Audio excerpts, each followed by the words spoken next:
6 na araw na lang, Pasko na, ang tinaguriang Star of the Night tuwing Noche Buena, hindi lang bahagi ng hapagkainan tuwing Pasko. Bahagi na rin ito ng kultura at kasaysayan ng mga probinsyang may sariling bersyon nito. Tikman ang sarap ng Pasko sa report ni Oscar Oida.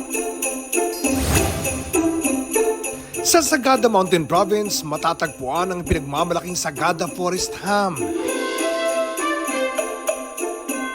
Hindi gaya ng mga commercial ham, ang paggawa sa ham na ito mas mabusisi at nangangailangan ng oras. Tinawag po naman siyang Sagada Forest Ham para magkaroon po ng trademark na ham ang Sagada.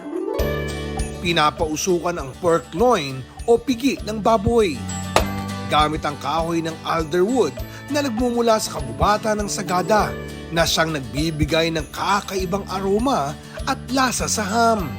Umaabot ng 8 hanggang 12 oras ang pagpapausok. Ang pagluto nito, pamana kay Ali na hanggang ngayon ay pinayayabong nila. Yung ham po kasi na ito, heirloom recipe na po siya from sa mga in-laws ko. Ang naisip po namin during the pandemic, gawin po namin siyang negosyo since nawala po ang turismo sa Sagada.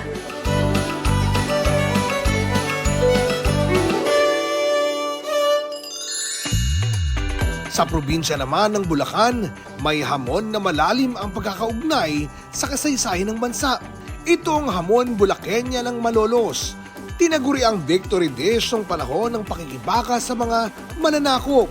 Hamon Bulaqueña ay isang victory dish. Inihain noong manalo si Gregorio del Pilar sa pagpapalaya ng Bulacan sa mga Kastila. Umaabot ng 7 araw ang buong proseso ng paggawa sa hamon Bulaqueña. I-cure siya sa sea salt, curing salt, or break powder, at saka sugar for 7 days. Final step naman ito ay yung pagpapaso. Lalagyan siya ng sugar sa ibabaw. Tatak ng hamon Bulaqueña ang caramelized at smoky flavor nito.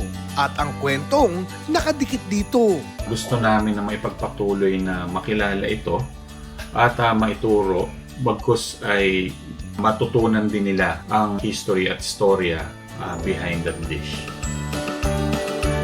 Oscar Oida, nagbabalita para sa GMA Integrated News.